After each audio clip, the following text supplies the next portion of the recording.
Ok, stiamo registrando.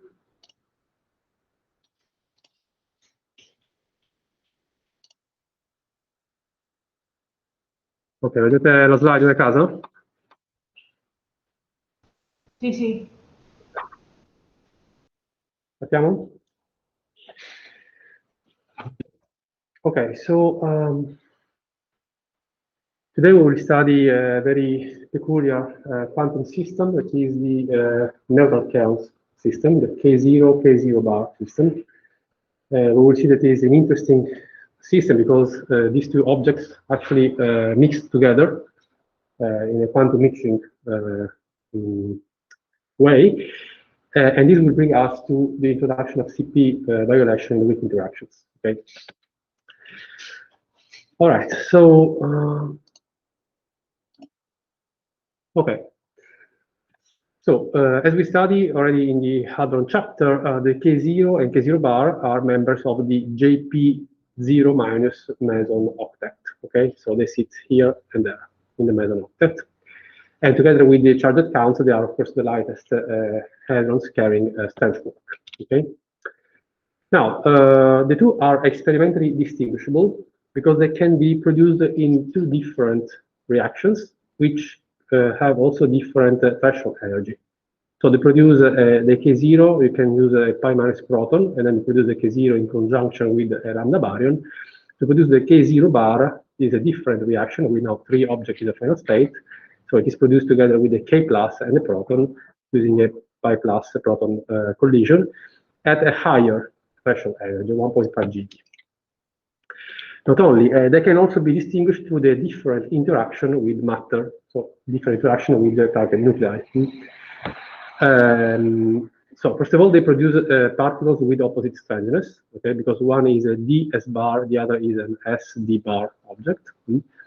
And then they also have different absorption cross-section. So when they pass through some material, the K0 bar is more absorbed than the K0 because the absorption cross-section is higher for the K0 bar than for the K0. Okay.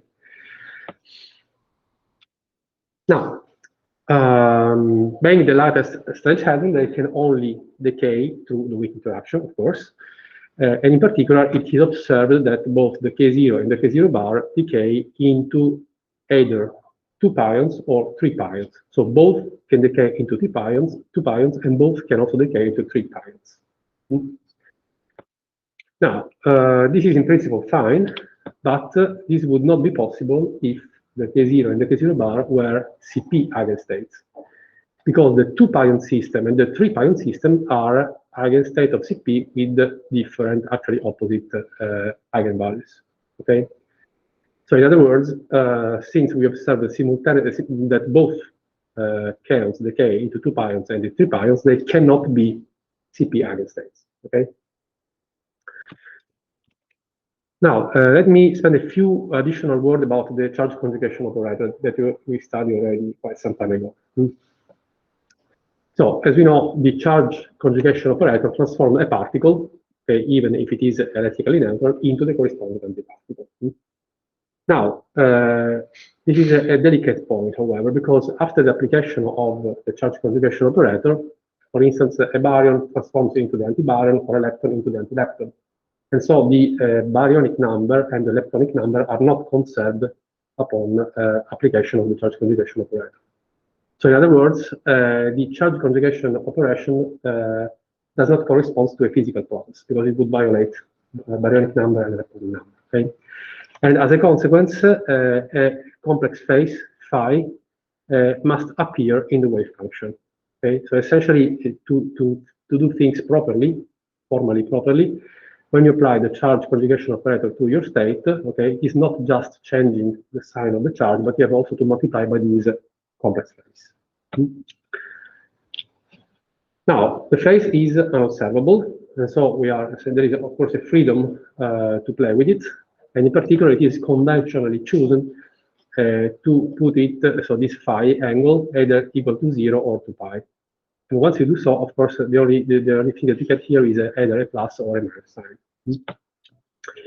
Now, in particular, for the case of K0 and K0 bar, the convention that phi is equal to pi is adopted. Okay, So when now we apply the charge conjugation operator to the K0 meson, okay, it is in general E to I phi K0 bar, because now we are switching from K0 to K0 bar. But now when we put a pi here, this is just a minus sign. Similarly, when you apply the charge conjugation to the K0 bar, you get at the end minus K0. Okay? So it does transform the K0 into K0 bar, or K0 bar into K0, but with an opposite sign. What about parity? Now, as I showed in the first slide, the K0 and K0 bar are both members of the JP0 minus state, so they are pseudoscalar mesons. And being pseudoscalar, okay, they are parity odd. Okay, so when you apply the parity operator to the K0, you get the K0 but with a minus eigenvalue, minus 1. And the same for the K0 bar. Okay, so let's now try to put everything together, because we want to study how the CP, the simultaneous application of charge conjugation and parity, operates into these network chaos. So let's do the first one. We apply CP of the K0. So we first of all apply the parity, and given to that, we just get a minus sign here. Then we put the minus sign outside, and now we are left with applying the charge conjugation, which provides now the K0 bar, but with another minus sign, as we saw here in the top. Okay. So overall, the two minus sign, of course, cancel, and when you apply CP to the K0, you get exactly the K0 bar. Similarly, when you apply CP to the K0 bar, you get exactly the K0. Okay. So the two opposite signs cancel in this simultaneous application of the two operators. So what we can say from here, okay, that of course K0 and K0 bar are clearly not CP eigenstates, for the reason that I showed before, because they decay in either 2 pions or 3 pions, which have opposite CP, but they are the CP conjugate of the other. Okay, so by applying CP over K0, you get K0 bar. By applying CP over K0 bar, you get K0. Okay? And you also see here in this cartoon here. Now, che succede?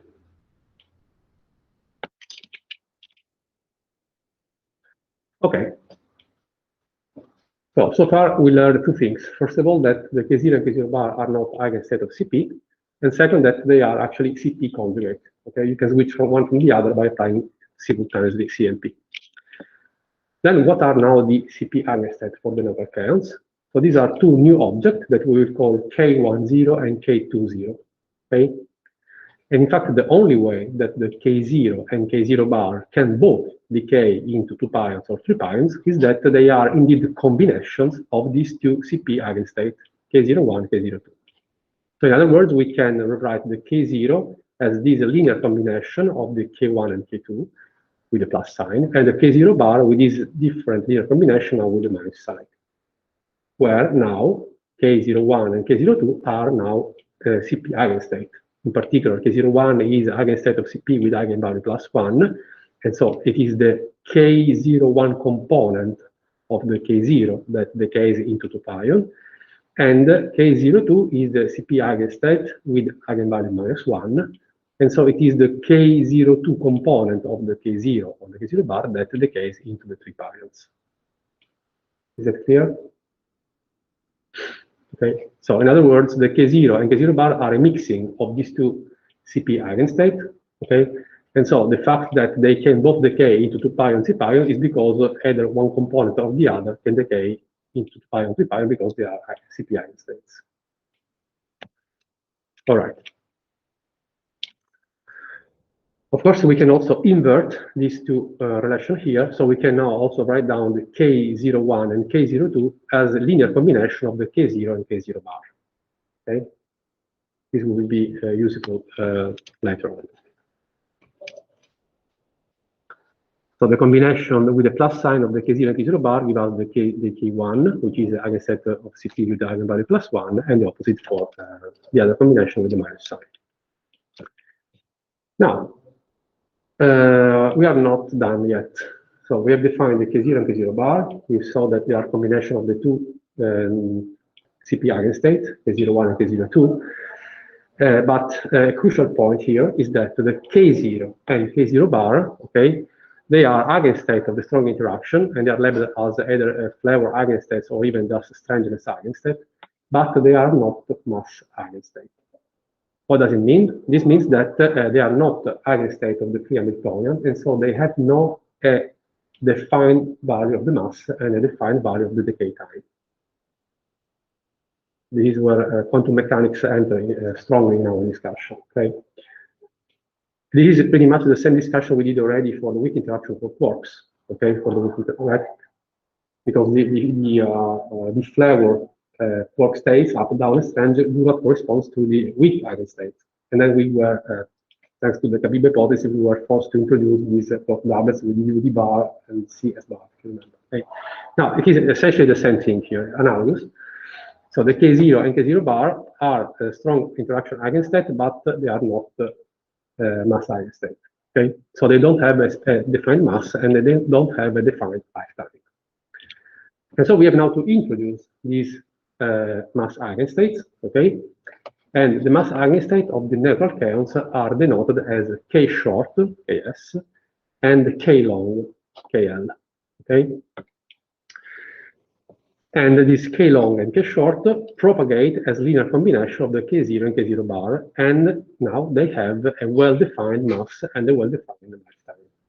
Okay, so we have defined three categories of neutral metals, right? The K0 and K0 bar, which are the flavor eigenstate or eigenstate of the strong interaction, but they don't have a definite mass and they don't have a definite lifetime, and they are even not CP eigenstates.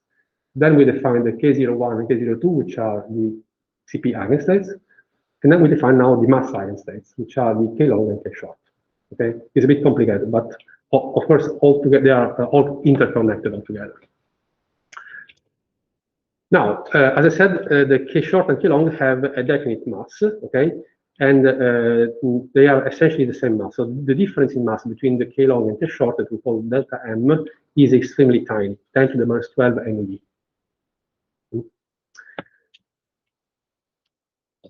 And so things work in this way. So the neutral chaos, the K0 and the K0 bar, okay, are produced and decay as flavor eigenstate, but propagate as mass eigenstate. Okay, so as combination of the K short and the K long.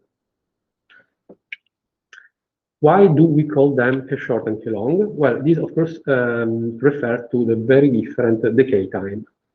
So the K short, okay, decays dominantly into the 2-pion channel, okay? And since the 2-pion mass is much lighter than the mass of the kaon, there is a large phase space available, and this explains why the K short have a very short lifetime, okay? Yeah, the decay into 2-pion is kinematically covered, so they immediately decay. Not immediately, but in the time of the weak interaction, of course, but still in a short lifetime. This is why we call them K short. On the other way, the K long decay into 3-pion. And now if you sum up the mass to 3 pions, you are almost done with the mass of the kaon. So the energy available in the decay is very small in this case. And this corresponds to a relatively large decay time. And that's why we call them the K long. Okay, it takes much longer to decay. And you see here now the two decay times, the two half-life, decay times. So the K short decays predominantly into 2-pion with a decay time of essentially 90 picoseconds. And the K long decays into 3 pions with a decay time of something like 5 nanoseconds. So there is a factor almost of 600 between the two decay time. Okay, so the mass are extremely close. The decay time are very, very different. Okay. Now, let's suppose for the moment that CP is conserved. Okay, we'll introduce CP violation later on today. So if CP were conserved by the weak interaction, then the K short and the K long, so the mass eigenstate of the neutral kaons, would coincide with the K1 and the K2, because we know that K1 decays into 2 pions and the K2 decays into 3 pions. Okay, so if CP were conserved, then K short would coincide with the K1 CP eigenstate, and the K long would coincide with the K2 CP eigenstate. However, as we will see today, CP is violated by weak interaction. It is a small effect, but it is there. And so the two are not exactly the same. Okay, so the K short is almost the K1 CP eigenstate, and the K long is almost the K2 eigenstate, but not exactly, because CP is violated. And And so in other words, we can use the same similar relation, the same relation we use already for the K1 and K2. So we can express with a very good approximation also the mass eigenstate, K short and K long, as combination of the K0 and K0 bar, with the plus sign for the K short and with the minus sign for the K long. Okay. If CP is conserved, then we get here an equal sign. Okay, so it will be exactly the same, and also here. So indeed, let's assume for now that CP is conserved in weak interaction. Okay, so then we have exact equalities here. Okay, so essentially the K short is undistinguishable with the K1, the K long is undistinguishable with respect to the K2. Okay, so we can express the K short as a combination of K0 and K0 bar with the plus sign, and K long as a combination of the K0 and K0 bar with the minus sign. And we can also invert this relation, so we can express the K0 as this combination of the two mass eigenstate, K short with the plus sign, and the K0 bar with the other combination of the minus sign. Okay? So let's take for the moment this equality as exact, because we are forgetting about CP violation. Now, all this has a very interesting consequences. Okay? And one of those is the so-called K short regeneration. So let's see how this kind of ideal experiment can work. So suppose that you are able to create a pure beam of K0. This is an ideal experiment. Okay. So suppose you are able to create a pure beam of K0, for instance, by exploiting the first of the two reactions that I give you in the first slide. Okay. Now, a pure beam of K0, okay, from the point of view of the weak interaction, is actually a 50% mixture of the K short and K long, as we just saw in the previous slide. Okay, so at time 0, okay, our beam is pure K0, and it is 50% mixture of K short and K long. Now, the K short, however, decays very soon. It has a very short decay time, as we just discussed. Okay, so in a matter of about 1 nanosecond, is much more than the decay time of the K short. Most of, even all of the K short have already decayed. Okay. So you see here now the intensity of the beam. The K short component drops immediately, okay? And then after a certain time, we are left only with the K long component, okay, which takes much longer to decay. So in other words, we start from a pure K0 beam, which is a 50% mixture of K short and K long, and then after the K short have all decayed, and this happens in a matter of 1 nanosecond, then we are left with a pure K long beam. But a pure K long beam is a 50% mixture of the K0 and K0 bar, right? We can invert always these two relations, okay? So we are in a situation where after the decay of the K short component, the K0 bar component appears, which was not present in the original beam. The original beam was just K0, okay? Now we get, due to the decay of the K short, a 50% component of the K0 bar, which was not present in the original beam. Is that clear? Okay, let's go on. So this residual beam, okay, which is a K-long beam after the decay of the K short, is now composed by K0 and K0 bar. And suppose now we make this residual beam interacting with some material. So we put a thick target in between, okay? So by passing through a layer of a certain material. Then, as I told in the first slide, the absorption cross-section for the K0 and K0 bar is very different. The K0 bar are more likely to be absorbed than the K0 because the absorption cross-section is higher.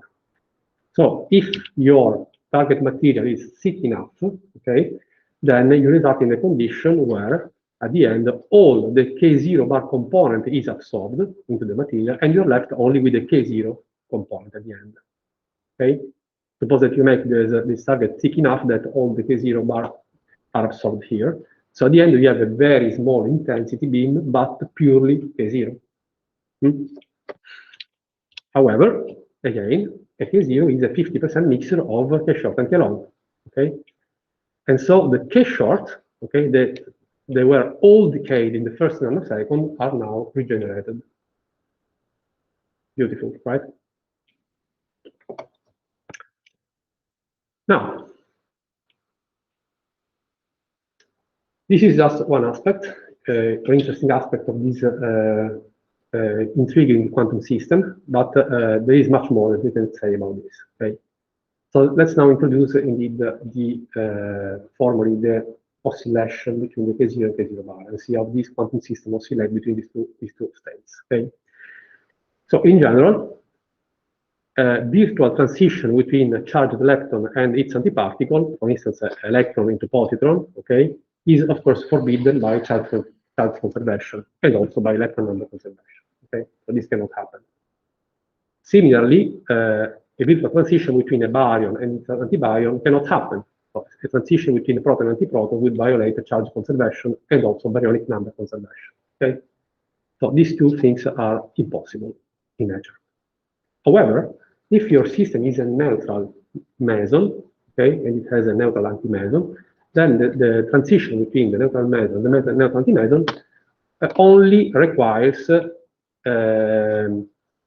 the non-conservation of the flavor, of the quark flavor, because the charge is conserved. It is 0 and 0. Okay, periodic number, electron number are okay, is all 0. So the only thing that changes is eventually the quark flavor content. But it is okay if the transition is regulated by the weak interaction. As we studied last week, weak interaction allow for flavor changing, right, between families even. And in fact, the weak interaction provides a mechanism for the K0 bar oscillation through the following two box diagrams. So these diagrams are called box because I see there is a box in between, okay? And you have two different topologies, one where the W's are extended vertically and one where they are extended horizontally. And the initial and final state are the same, so of course these two diagrams interfere with each other. So in the initial state, we have, for instance, we start from a K0, so we have a DS bar, okay? Then through this virtual loop, at the end, we obtain an SD bar, which is the K0 bar.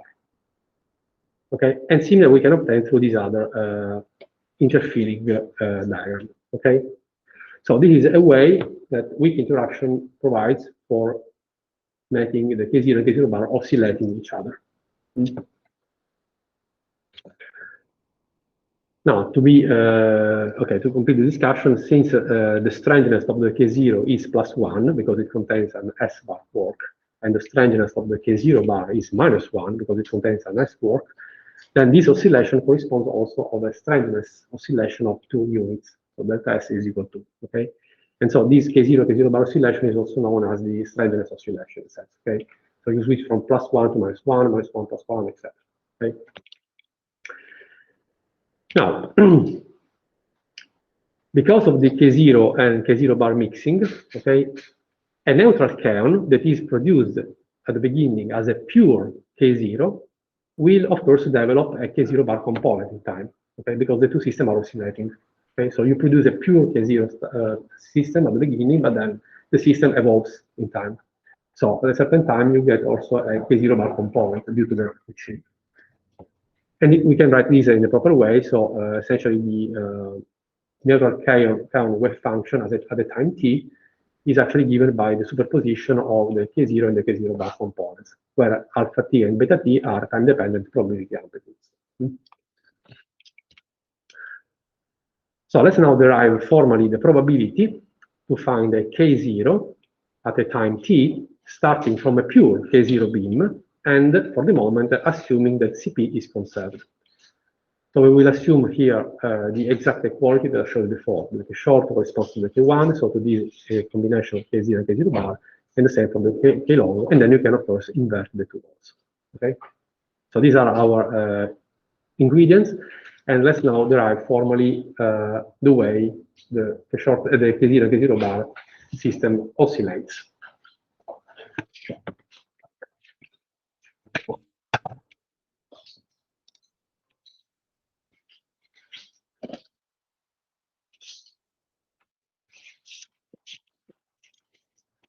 Okay, so before starting the derivation, let me remind you how to express the time dependence of the wave function for an unstable object. And this we already studied when we introduced the resonance system.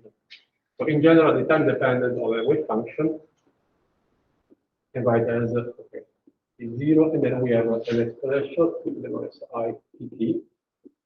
And then in order to obtain for an unstable particle the proper exponential decay law, we have to supplement this with an exponential drop of lambda particle, if you remember. Okay. So this last piece here is what you need in order, so this object here is what you need in order to obtain something like C squared is equal to C 0 squared times C to the minus gamma. Okay, so the exponential decay law. So this is our starting point. Now, with this, we can suppose now that the object is at rest, so the total finally is just the mass. Okay, so this is going to be psi 0, e to the minus I and p, e to the minus gamma half t. Okay, this we can write as 0, e to the minus I, now we can collect the 2.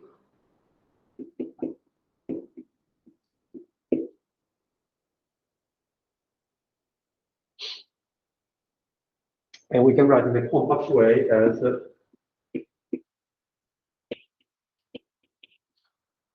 capital M, where capital M over here is M minus I gamma half.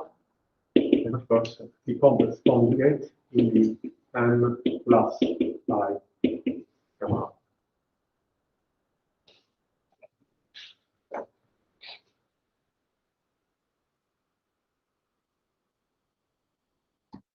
Okay, so this is very general. Okay, this applies to any unstable particle. Okay.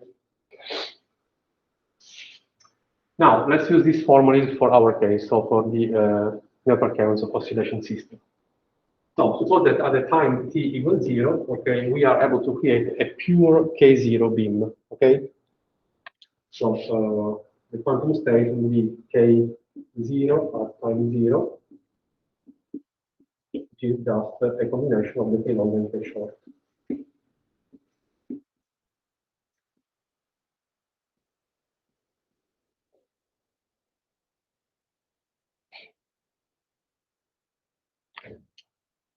And since our by hypothesis, our K0 beam is pure, we don't have at the very beginning any K0 bar component. Okay, so our K0 bar state at time 0 has to be 0. Non era già andato.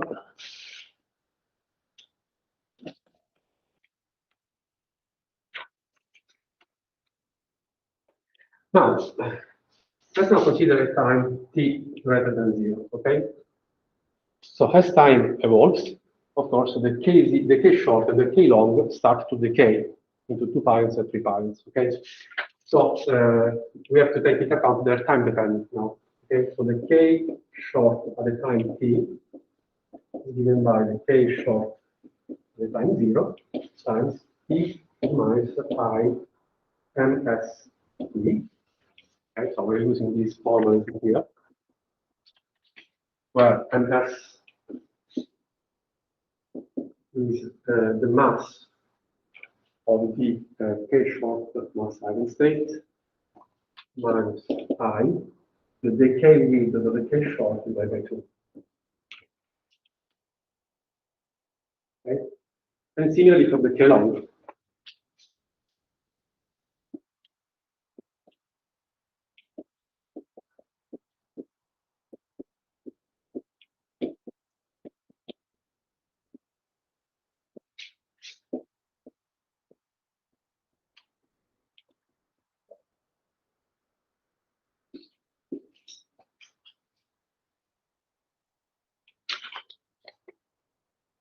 Okay.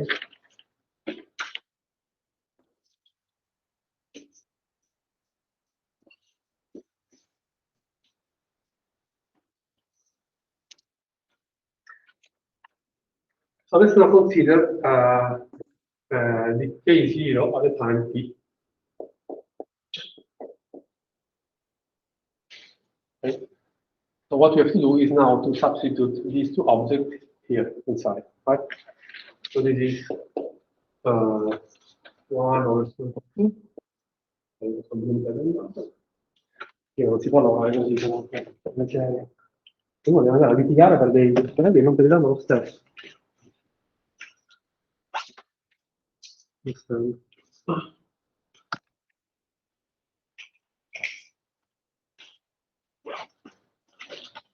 No, devo portare la carta. Allora, one over square root of 2, we have now to substitute things here, okay? So we have now the k short 0 times p divided by mst plus the k long 0 times e divided by mn.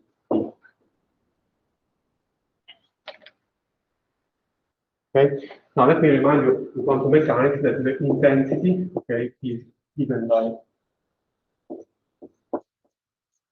this current amplitude of your wave function, and you can obtain as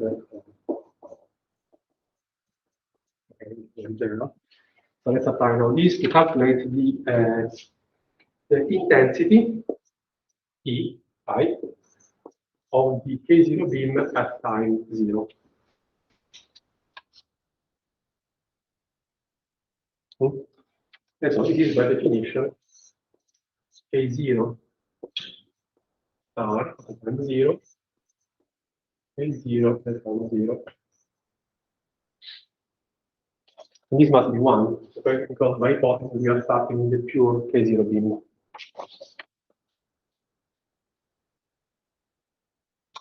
And now we go the intensity of the K0 beam at a certain time t.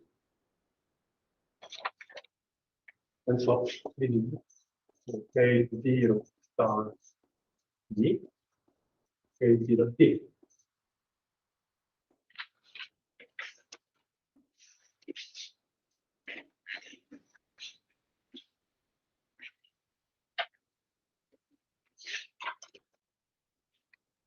Okay. So here we have K short star E plus K long star E. Then we have the same here. We have the K short T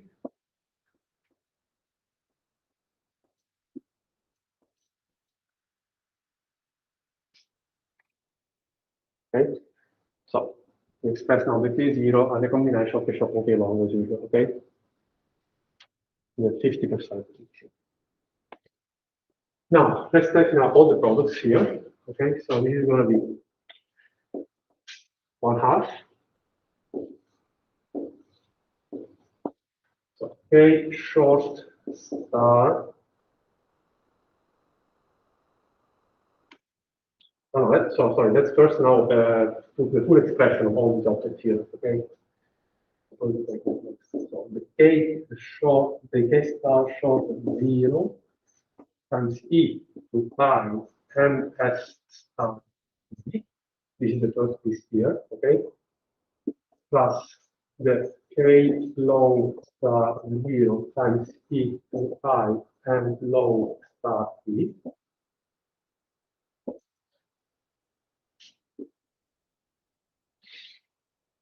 And then we have the second piece here.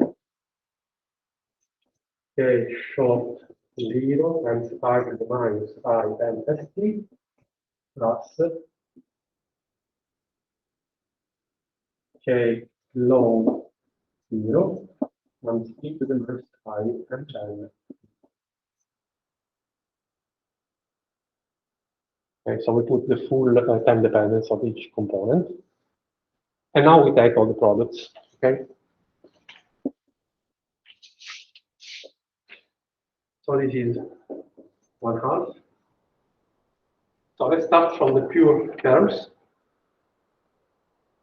No, there's one more passage before. So let's make this even more explicit. But let's now explicit the capital M. Okay, there's one more passage. Okay. So this is K short star 0 and then is e to the I n s e to the minus gamma s at t plus k log star 0 e to the I n l t e to the minus gamma n over 2 t.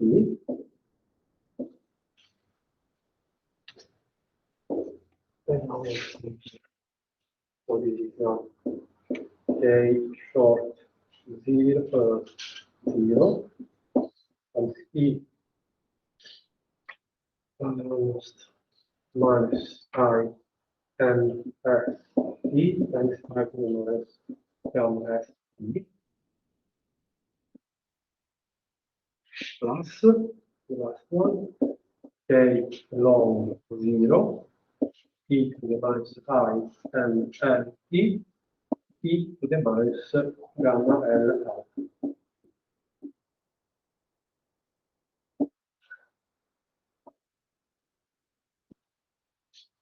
Okay, now everything is explicit.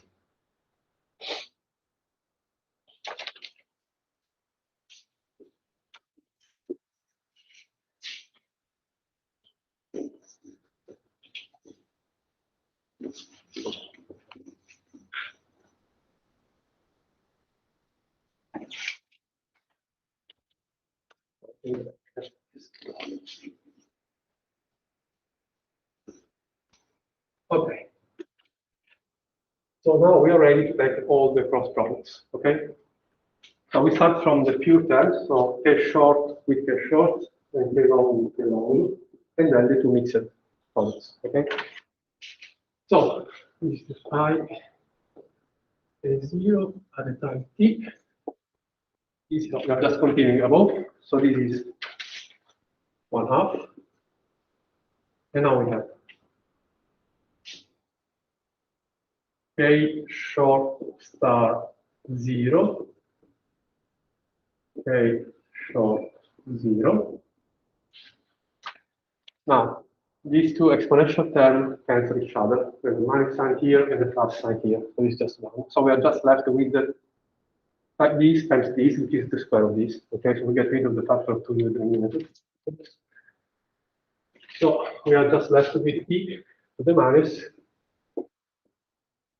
gamma s t.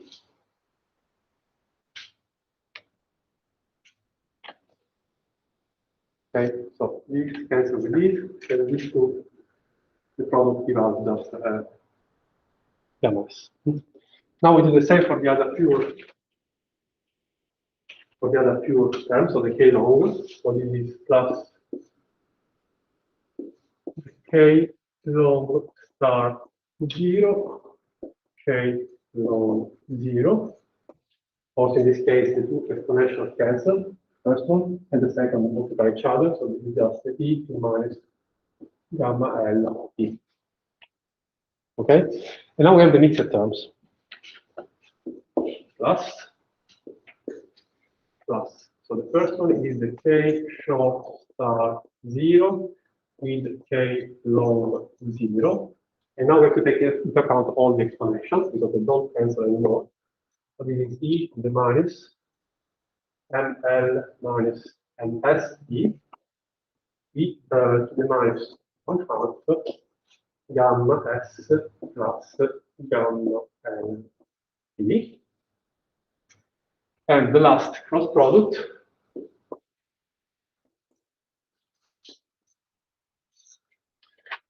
now it is here. So it is a k long star 0, k short 0, e to I ml minus mst times t to minus 1/2 minus plus gamma t.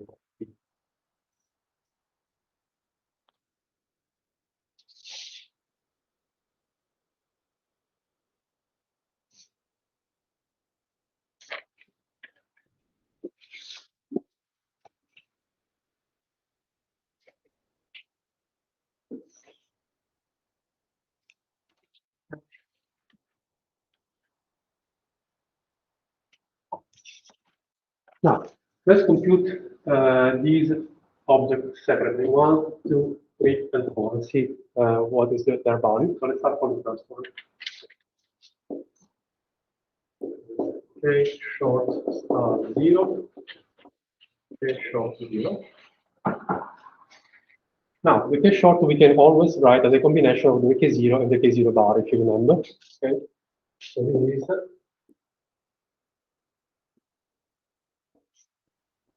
K0 0 plus K0 bar 0. And then for the other we have say K0 0 plus K0 bar 0 divided by 2. Okay. So what we are doing here is now to express the K short as a combination of K0 and K0 bar. Okay. Which is an exact combination because we are neglecting CP violation. Okay. Now, let's now take the first solve here. So this is 1/2. Then we have K0 times 0,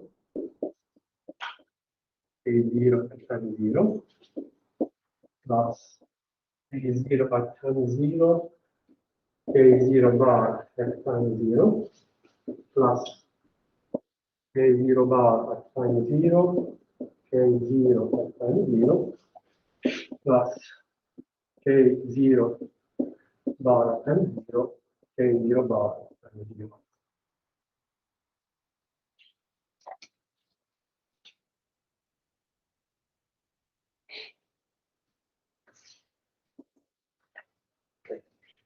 So this is the probability of having a K0 at time 0, which is 1, because we are starting from a pure K0 beam, right? So this probability is 1. These two objects are orthogonal, so of course they are 0. There is no overlap. And this one is 0 because at time 0 we don't have K0 bar. We have pure K0. Okay? So overall, this thing is 1/2. And then we have 1 minus 0, sorry, plus 0, plus 0, plus 0. And so it is just 1/2.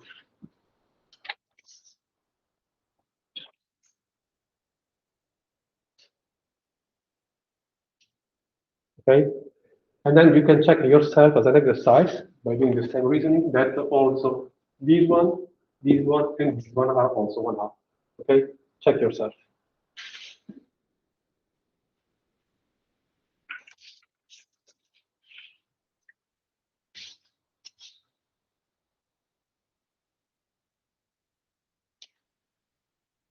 Okay?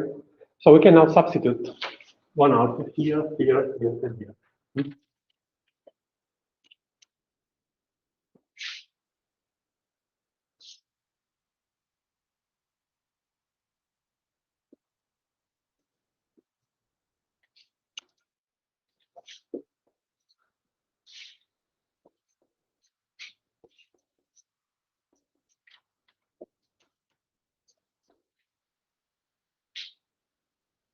We are almost done. 2 minuti di pazienza e abbiamo finito.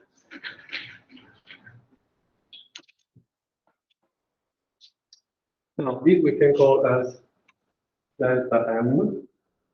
This we can also call as delta M. Okay. So what have we now in hand? So our intensity of the K0 beam at a given time t is given by 1/2. Then we have e to the minus gamma s t plus e to the minus gamma l t from here plus e to the minus 1/2 gamma s plus gamma l t that collects e to the I delta n t plus e to the minus pi delta n t.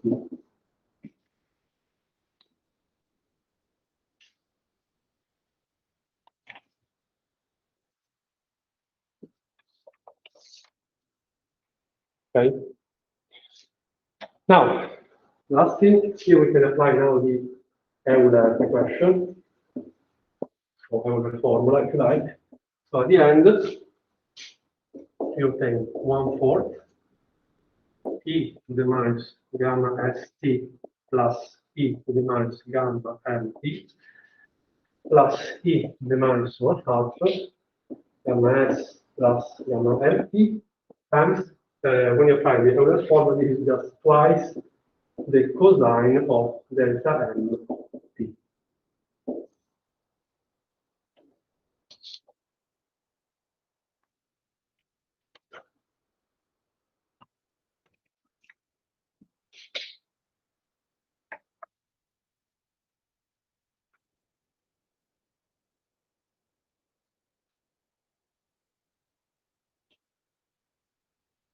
Okay. So let's now comment these in the slide.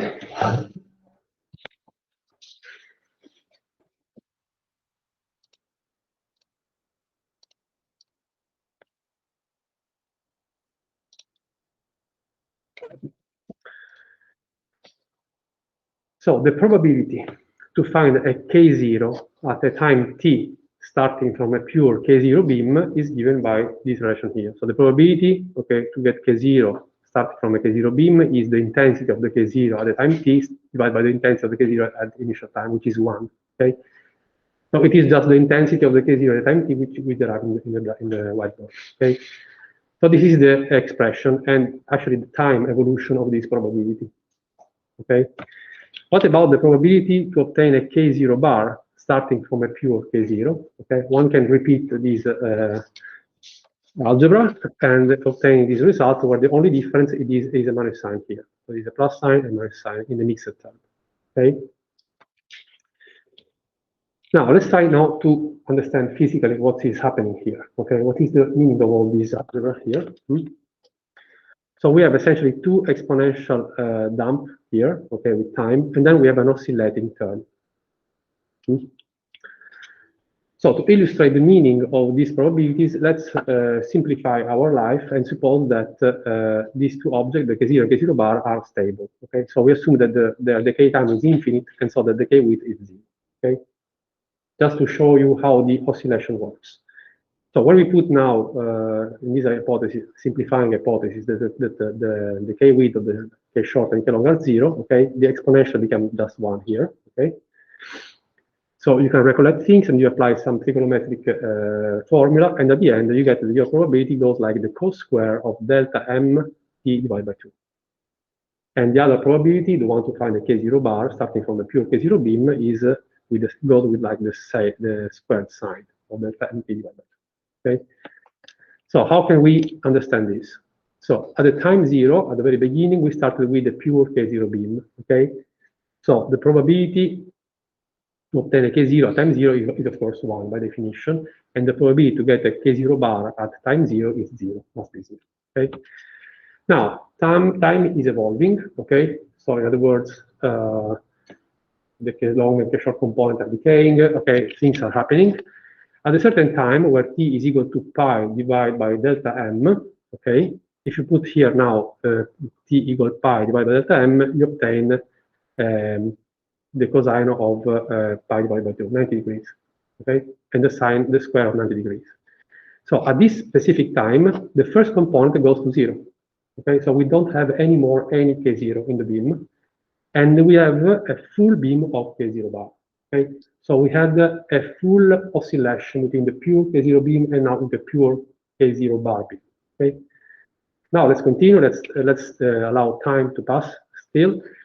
At the time where now t is equal to 2 pi divided by delta m, when you put this here, then now the argument of the cosine is 2 pi. Okay, so we completed a cycle, a complete cycle, a full period. And now the beam is again full K0 beam, and there is any component of the K0 bar. So the K0 bar component is 0. Okay, and this goes away. Okay, so there is an oscillation in time between the K0 component and the K0 bar component. Is that clear?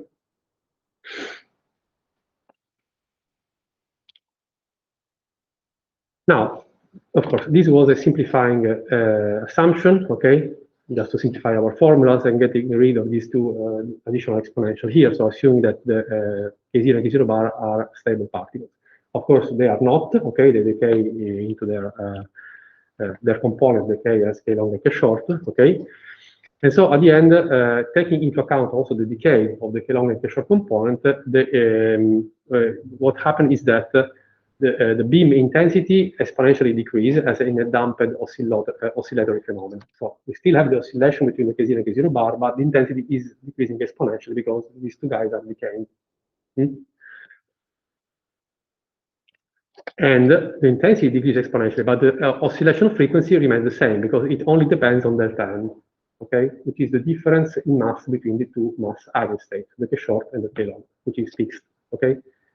So the oscillation frequency is the same, but the intensity of the beam is decreasing exponentially because these objects are decaying. Now, in particular, as I showed before, delta M is a very small number, okay? The difference in mass between the K long and K short is of the order of 3.5 10 to the minus 6 electron volt. And in contrast, okay, the decay time are very different, 5.600. So now when we put the actual value of delta M, okay, and we calculate the period of the oscillation, or if you like, the frequency of the oscillation, which is the inverse, okay, you obtain something like, for the period, 1.2 10 to the minus 9 seconds, okay, which is a rather long time, because it is order of 13 times the decay time of the K short. So if the K short would be stable, this oscillation would continue forever, okay?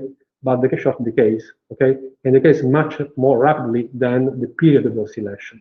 So it is a very, very damped oscillating system, okay? The K short component decays much before a full cycle is completed, because the oscillation period is a factor of 13 larger than the K short. So you can observe these, okay? So we have, let's say, a hint of an oscillation phenomena, but it is immediately damped because the K short decays immediately, okay? So you see at the beginning we have a pure K0 and zero and no K0 bar. Then the two start to oscillate, but as soon as they oscillate, they also decay. Okay, so at the end we very, very just let's say a hint of an oscillation phenomenon here. Okay, and this is peculiar of the K0 system, the universal time system, because it turns out that the oscillation period is a factor of 10 larger than the decay time of the K short. Now, there are other oscillating systems, okay, that we can consider. So not only the K0, K0 bar, but also the D0, D0 bar meson, or the B0, B0 bar meson. And they are allowed to oscillate still through the same wick mechanism, so through these box diagrams, okay?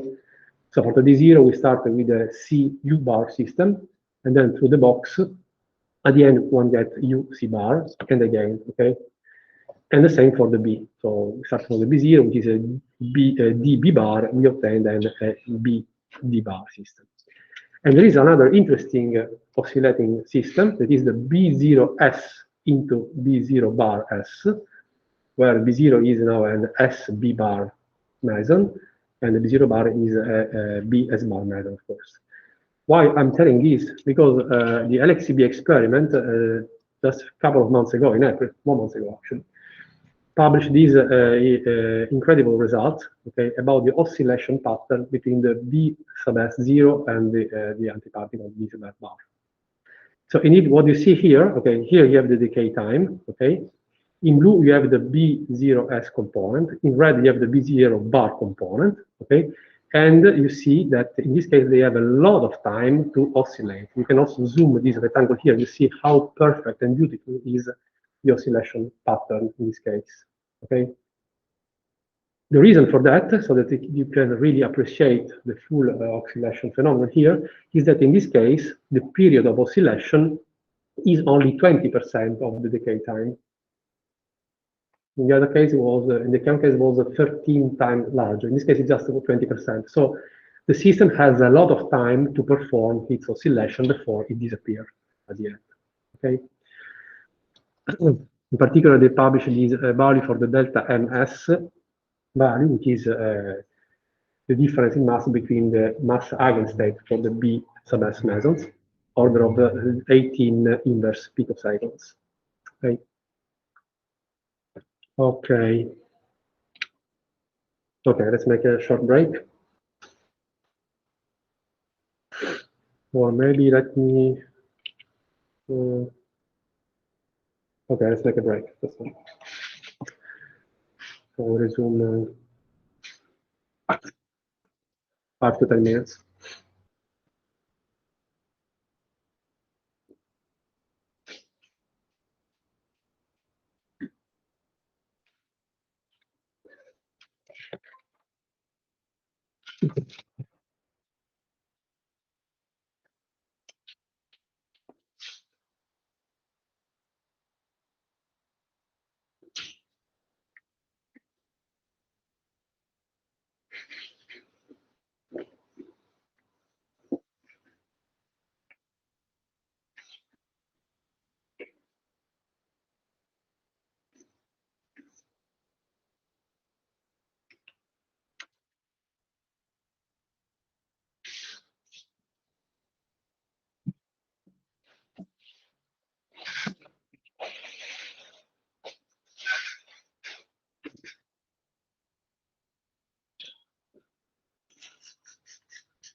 Ok, da casa vedete la slide?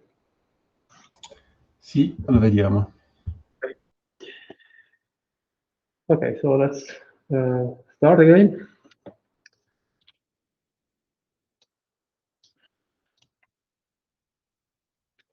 So up to now, we assume that CP is conserved, okay? Just to make our life easier. Let's now complicate our life. So let's now take into account the fact that CP is indeed violated in the weak interactions. Let's see how this was actually discovered experimentally.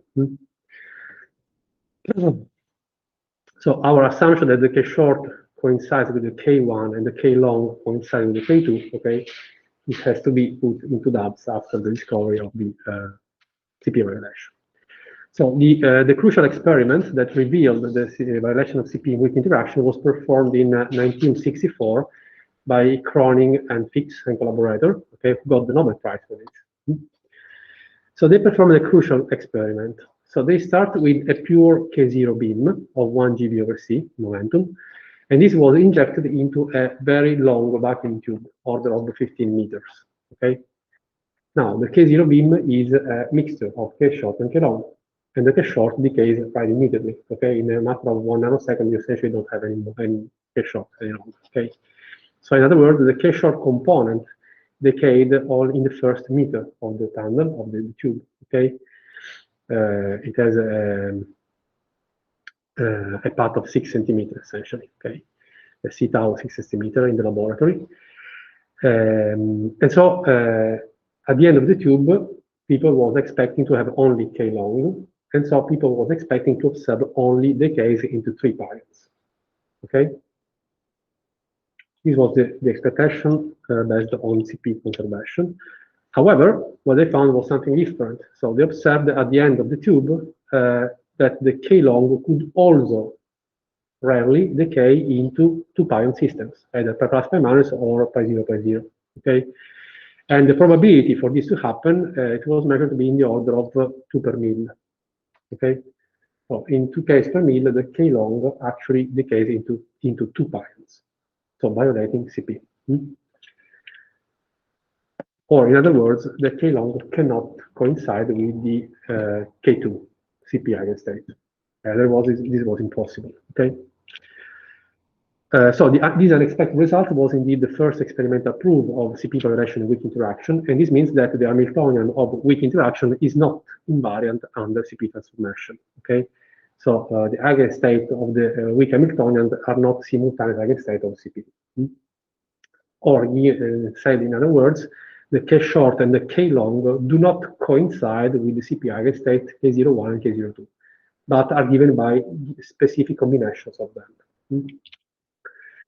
Now, overall, the level of CP violation observed is a small effect of the order of 2 per mil, in fact. Okay, so it can be parameterized in terms of a small complex parameter, epsilon. Okay, where we have a real part, epsilon, and then we have a complex space, phi epsilon. Okay.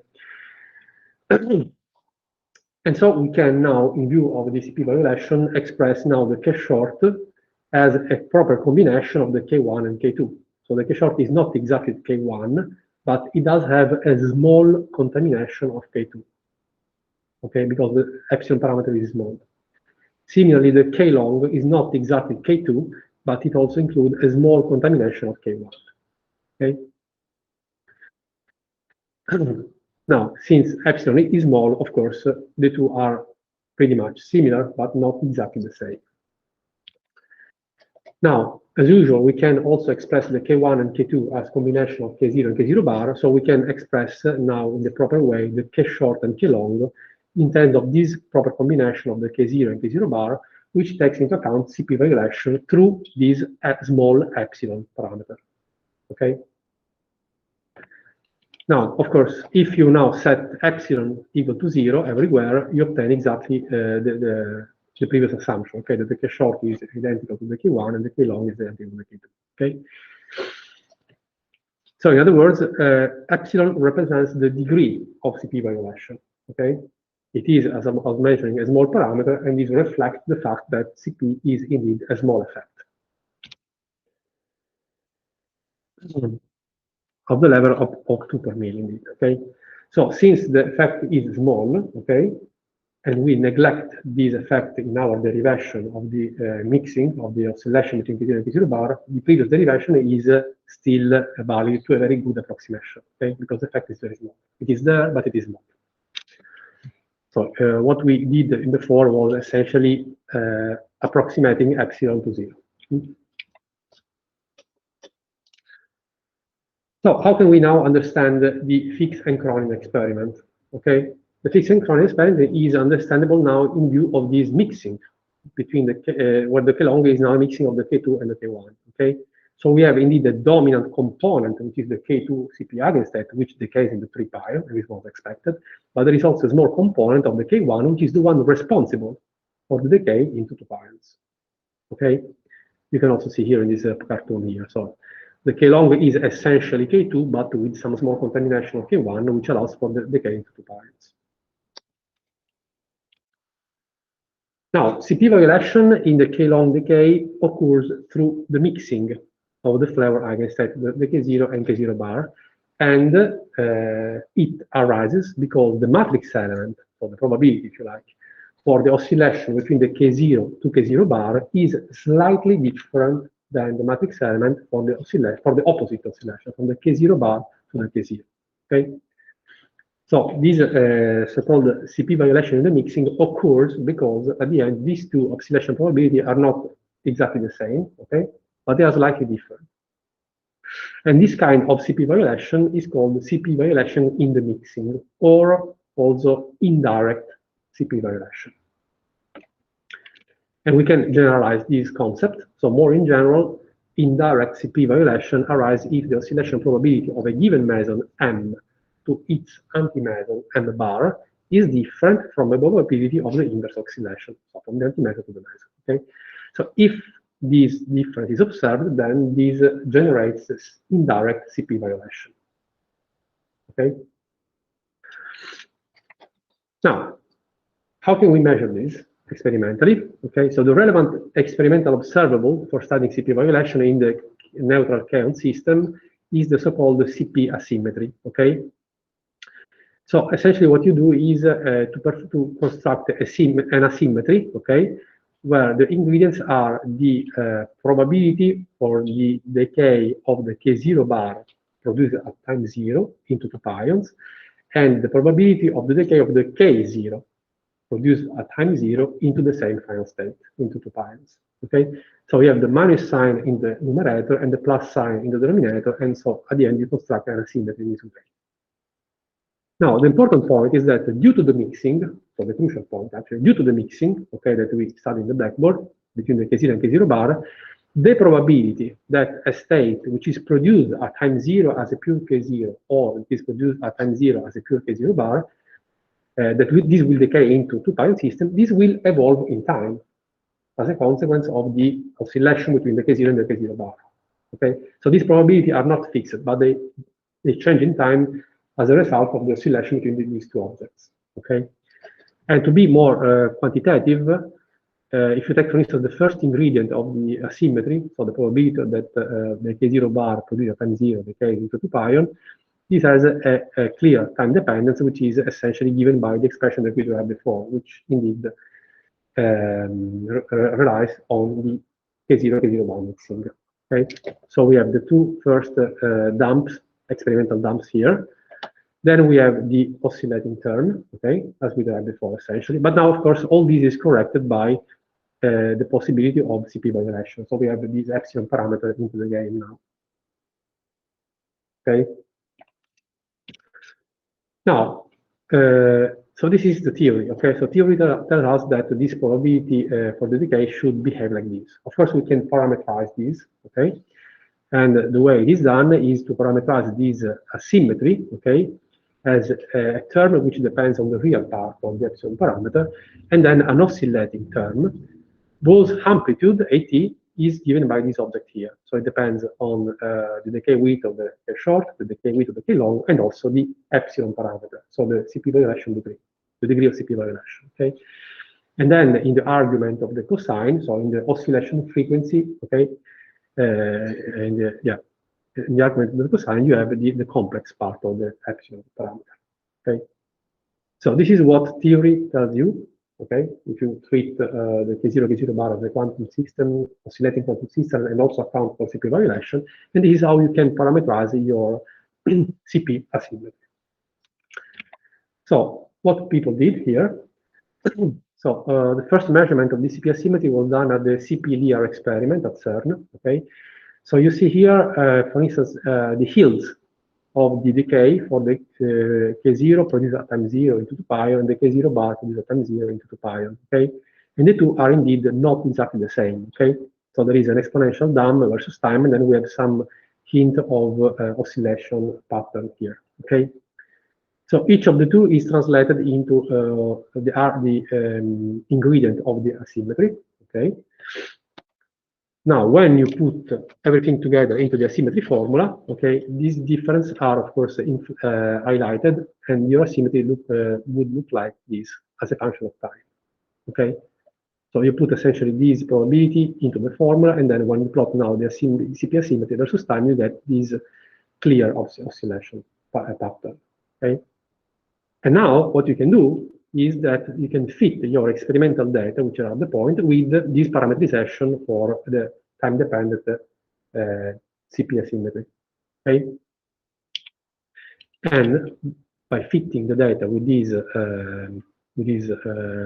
time dependence, you finally can get the experimental results for the epsilon and phi epsilon parameters. Okay, so this was done for the first time at CP-LIAR experiment. And it turns out that the real part of the epsilon parameter is something like indeed 2 per mil, 2 10 to the minus 3, and the mixing angle is of this complex phase is of the order of 43 degrees. Now, this was CP violation in the mixing or indirect CP violation, and this is not the only way you can have CP violation with interaction. There are also other mechanisms. Another mechanism is the so-called direct CP violation, okay? And this occurs if the decay rate of a meson M into a given final state F is slightly different than the decay of its anti-meson M bar into the CP conjugate final state F bar, okay?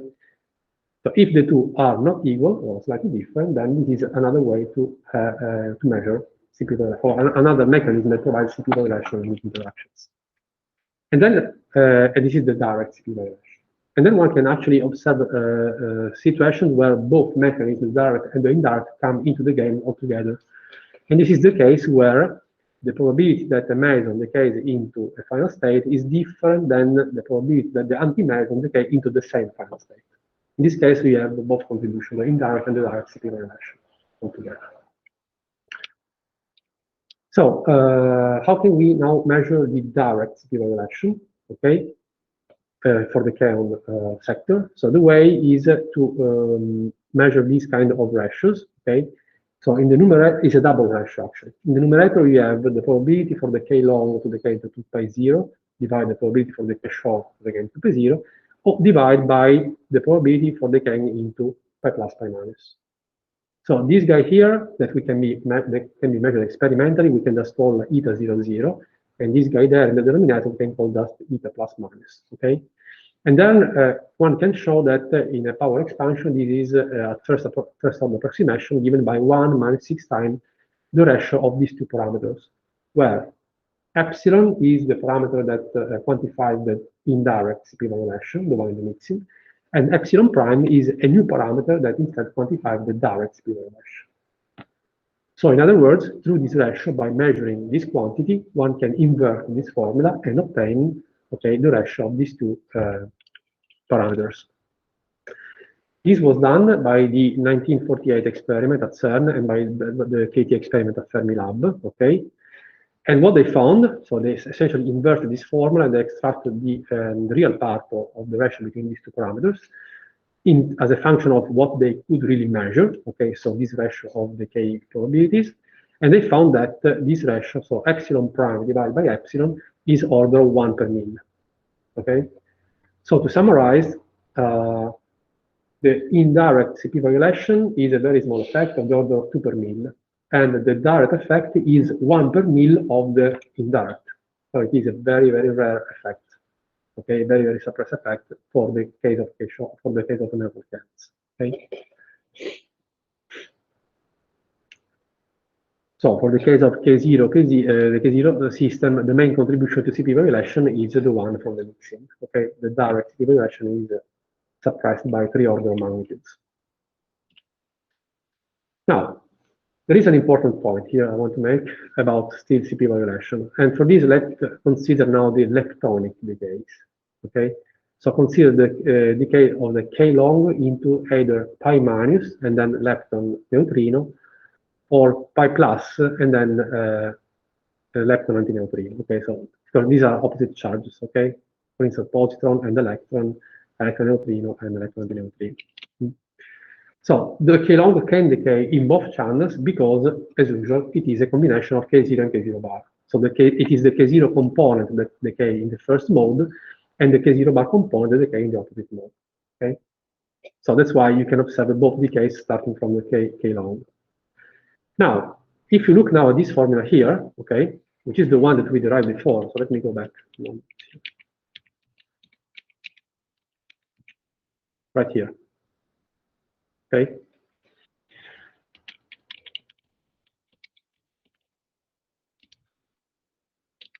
You're here. Okay. So you can calculate now the probability, okay, for the K long decay into the, let's say, electron mode and the K long decay into the positron mode, okay, by just squaring these amplitudes here, okay, which are different, okay. So the probability that the K long goes into electron, blah, blah, blah, is 1 minus twice the real part of epsilon.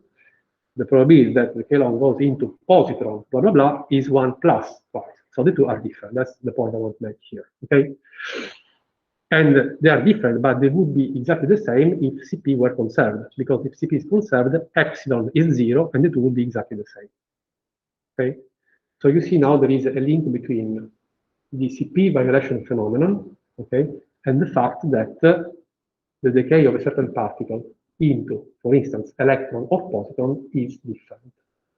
Or, to be more general, due to CP violation, the decay of some object into a particle or an antiparticle counterpart is different. And so CP violation through CP violation, the weak interaction treats differently matter and antimatter. Okay, so let's stress this more into the slide. First of all, how can we measure these this effect? Okay, so there is another kind of asymmetry which is called the charge of symmetry. So now we have the K long into positron minus the K long into electron, and then we have the sum and the denominator. Okay, this charge of symmetry was measured. It is small, so order of 0.3%, but significant because the error is very small. Okay, so it is significantly non-zero. So this corresponds to the observation that the number of K long into positrons, blah, blah, blah, is 0.66% larger than the number of K long into electrons, blah, blah, blah. Or in other words, the decaying of the K long are more likely to create a positron than an electron.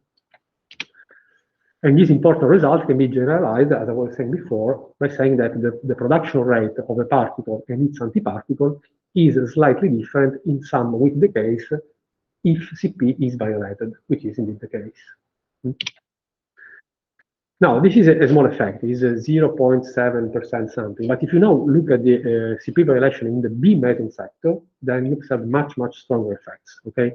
So for instance, the probability that the B0 decays into K plus pi minus is 30% higher than the probability that the B0 bar decays into K minus pi plus.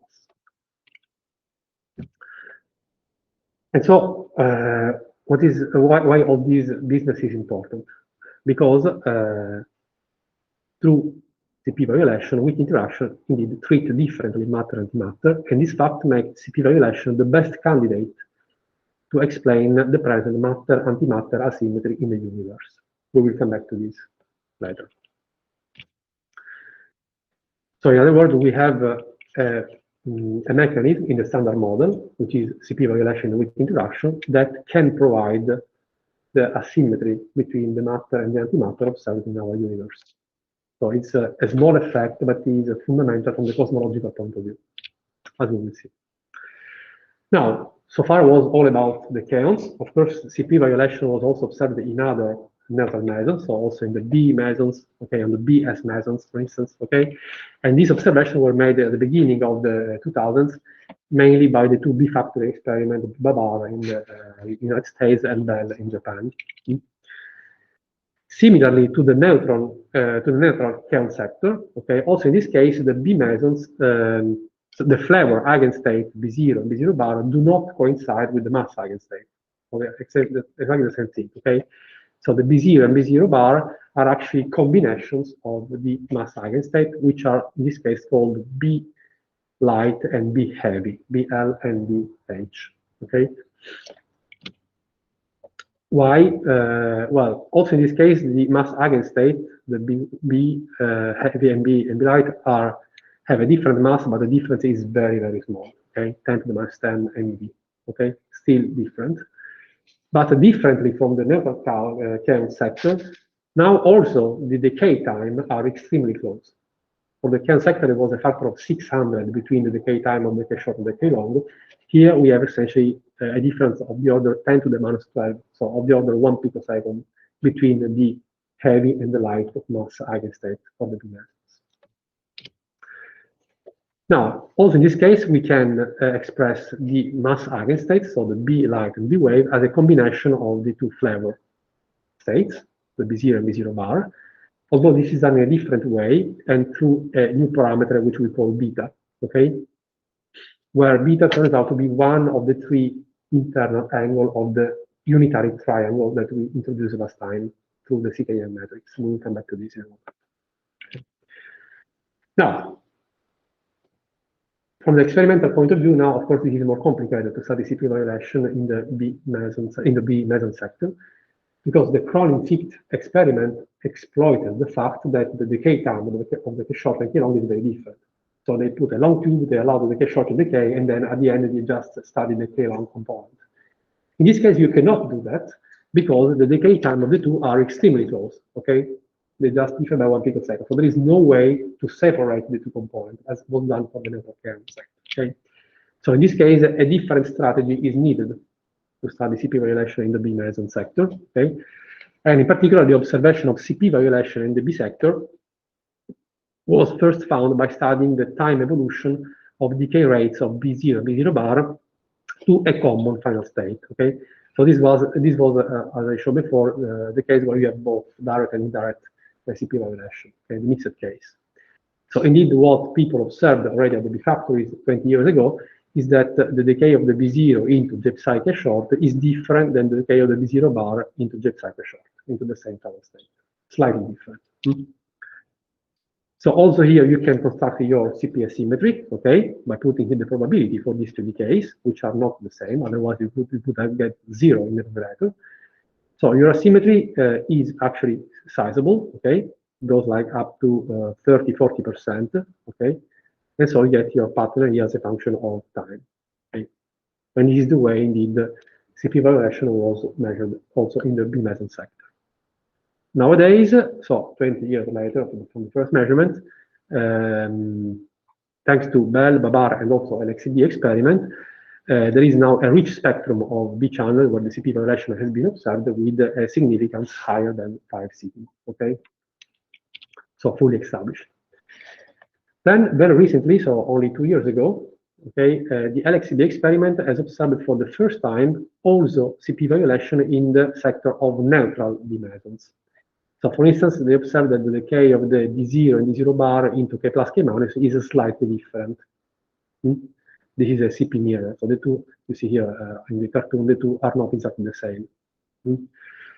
This was a relevant measurement, okay? Actually, they measured the difference between these two asymmetry amplitude. It was significant at the level of above 5 sigma, okay?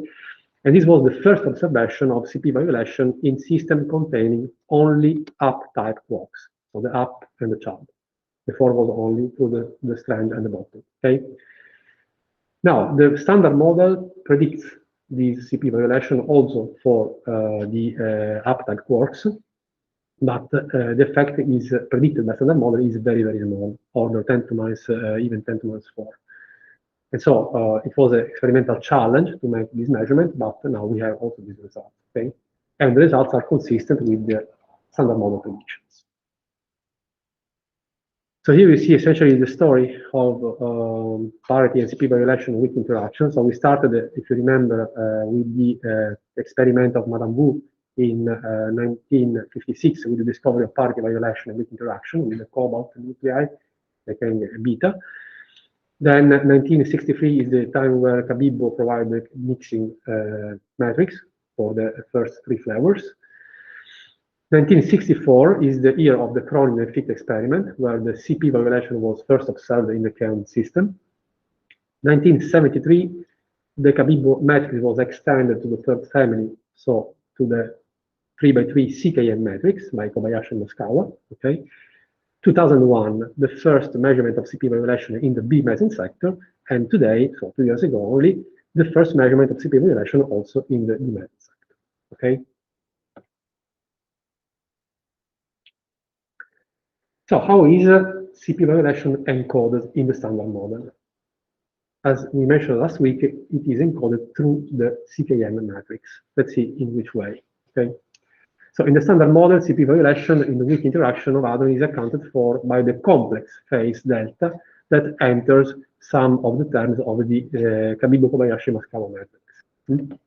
The one that we introduced already before for the quark mixing extended to the 3 quark families. And in fact, it can be shown that this complex phase delta gives rise to processes that proceed at different rates for particle and antiparticles, so by violating CP. Now, if you remember, the Cabibbo matrix is a 2×2 matrix, and it only allows for 1 real parameter and 0 complex phases. This we saw last time. So there is no way to account for CP violation through the Cabibbo matrix, so by only considering 2 quark families. This is the reason why Kobayashi and Moskawa decide to extend this formalism to 3 families, although the big quark and the top quark were not discovered at the time. So they just had the intuition that there should exist a 3rd family of quarks, because this is the only way to explain CP violation in the weak interactions. CP violation was already observed in the 60s in the count sector, and the only way to account for this was to a complex phase.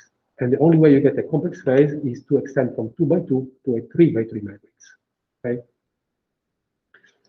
So Kobayashi Moskawa, in order to justify the already observed CP violation, they had the intuition that there should exist a 3rd family of quarks that was discovered later on.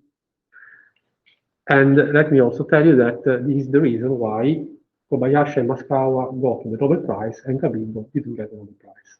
This was, of course, not a very happy day for Italy at the time, because clearly Cabibbo, Kobayashi, Moskawa, I mean, Cabibbo had the first idea of quark mixing, then Kobayashi Moskawa extended to the 3 families, but it was pretty much expected that all 3 guys got the Nobel Prize.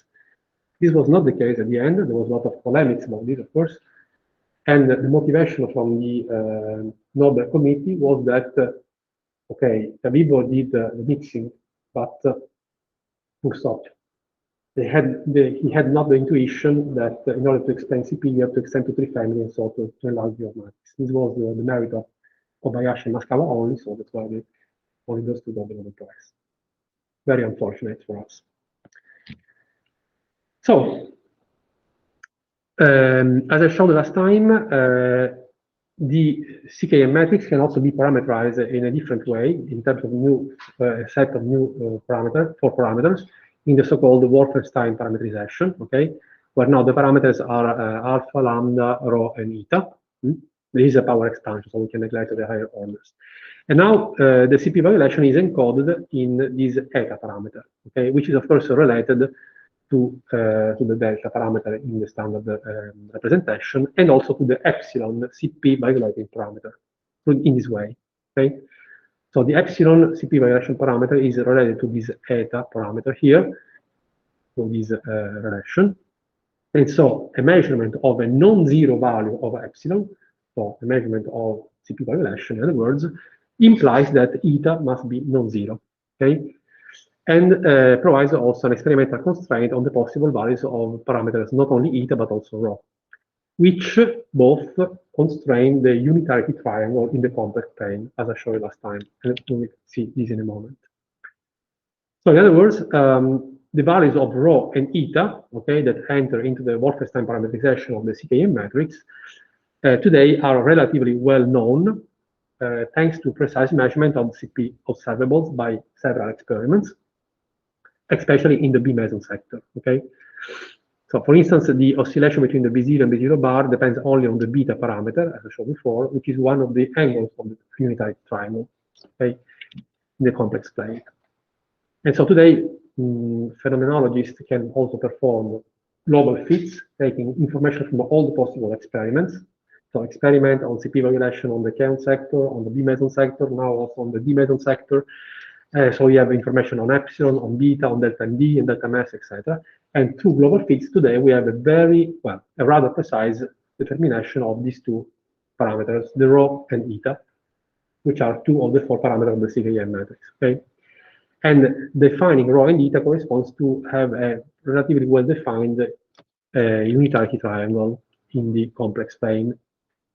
So this is the plane spanned by the rho in the real axis and eta in the complex axis, okay? And this is one of the possible unitarity triangles that essentially encode from a geometrical point of view the unitarity conditions of the between the elements of the CKM matrix, as I showed last time.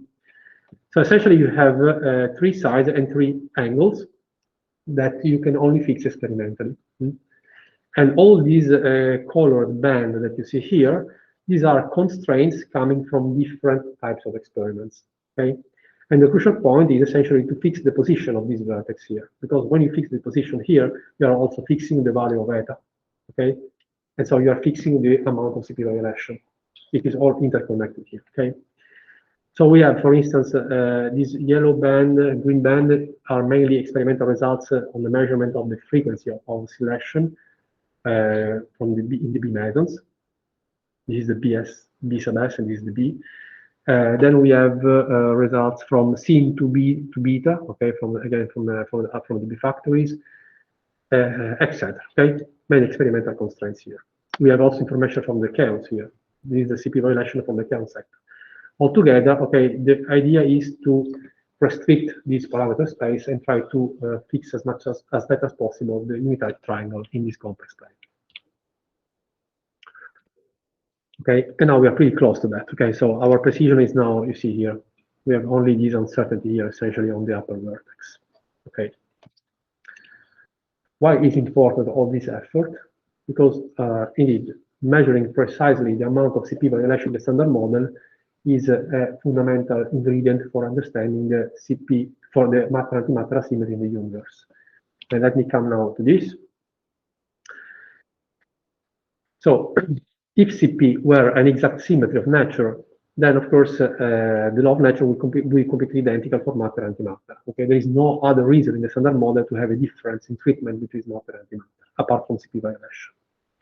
And so, in other words, our universe would contain an equal amount of matter and antimatter. Okay. However, the universe today appears to be made only by matter, with almost no antimatter. Okay. So, of course, the golden question is, where is the original antimatter? Okay. Now, one can think, okay, maybe there are regions in the universe where we have anti-galaxies, anti-planets, anti-stars, so all made by antimatter. Okay. Well, this idea is ruled out because by astronomical searches. Because if this is the case, then one for sure should find bunches of photons arising in the annihilation of matter and antimatter in the boundaries between the matter-dominated universe and the antimatter-dominated universe. And this is not observed, okay? So the existence of regions of the universe which are pure antimatter is excluded by this. However, it is an established fact that at the Big Bang, an equal amount of matter and antimatter was produced, okay? There is no reason not to assume this.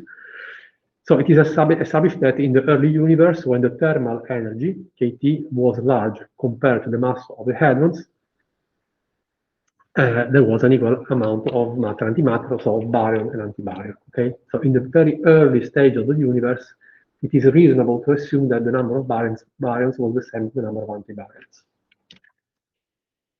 Now, the universe, of course, started to expand and to cool down, and at a certain point, this proton-antiproton pair production process, which was possible in both directions, at a certain point stopped.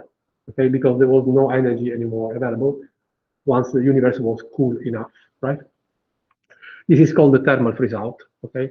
And so after this condition happened, so this process stopped to proceed, then the number of baryons and the number of antibaryons essentially was freezed from that point on, okay? And this is what we call the Big Bang baryogenesis. So the point is that the Big Bang has produced for sure an equal amount of matter and antimatter. Okay. Today we observe a universe made only of matter, and at a certain point, the Big Bang baryogenesis stopped the creation of, so freezed essentially the number of baryons in the universe. Okay. So something had to happen before the baryogenesis. Okay.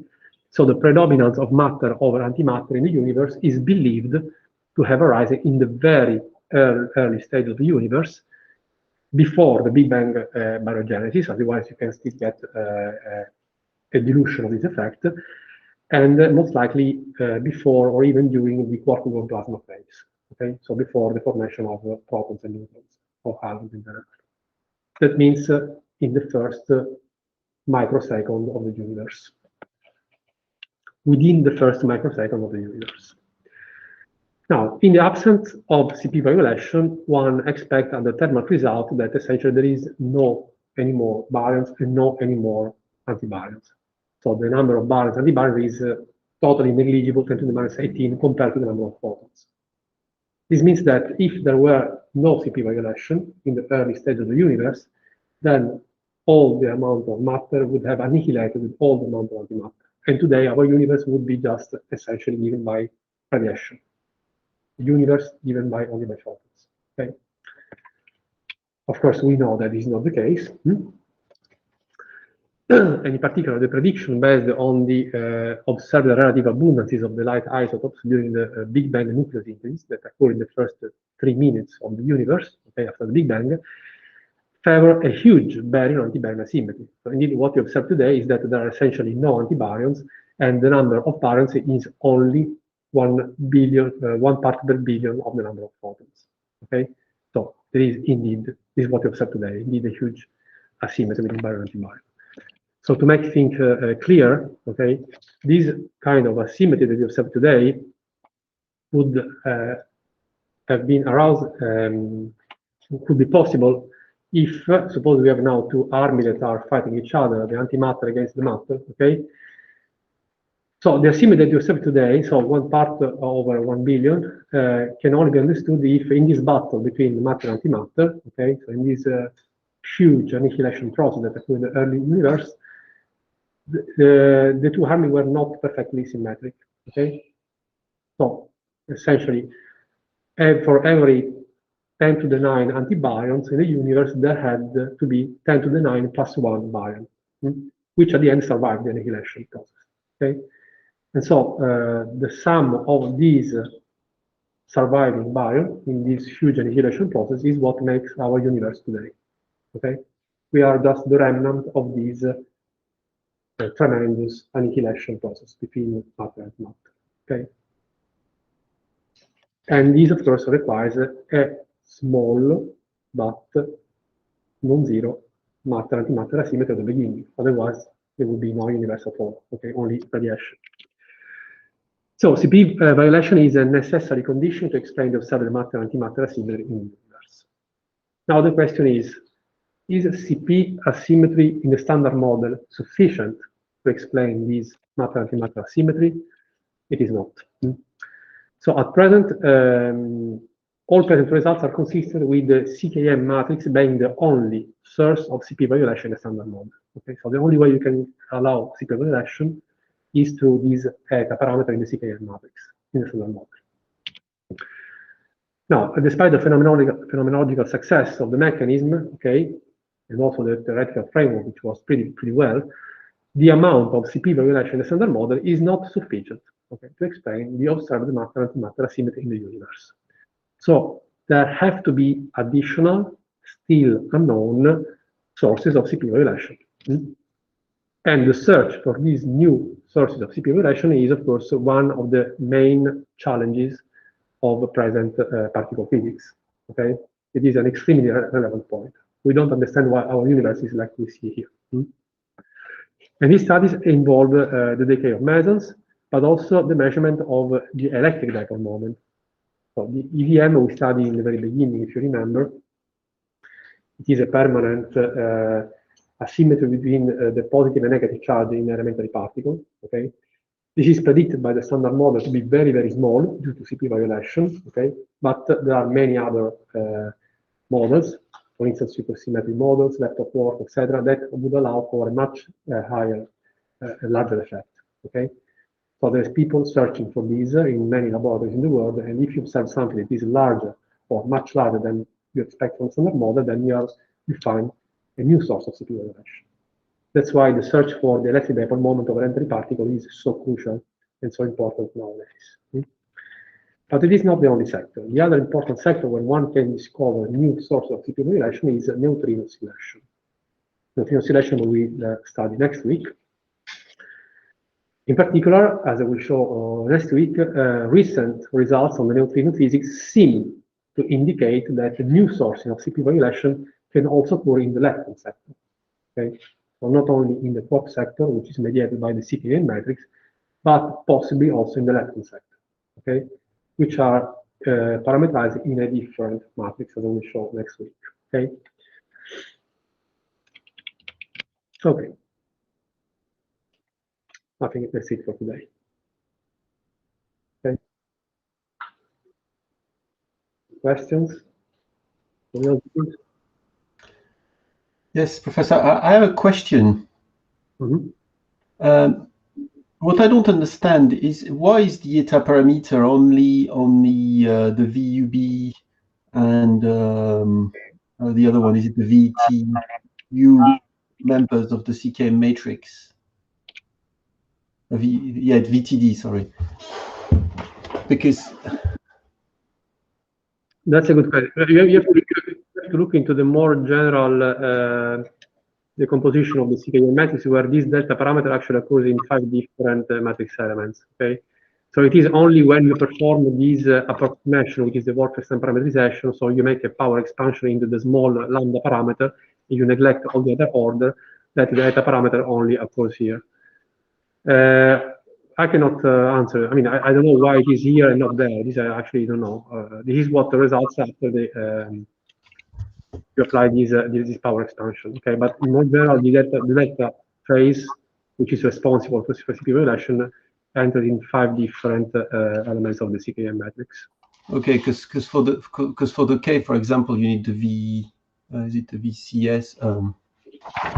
Yeah, that's right. Okay. Yeah.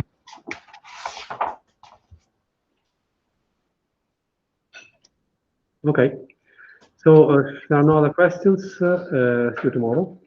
And tomorrow we'll attack the electroweak unification. Okay, so it will be a rather formal lesson, a bit heavy, but at the end we will tiriamo le somme del modello standard. Okay. Okay, so see you tomorrow.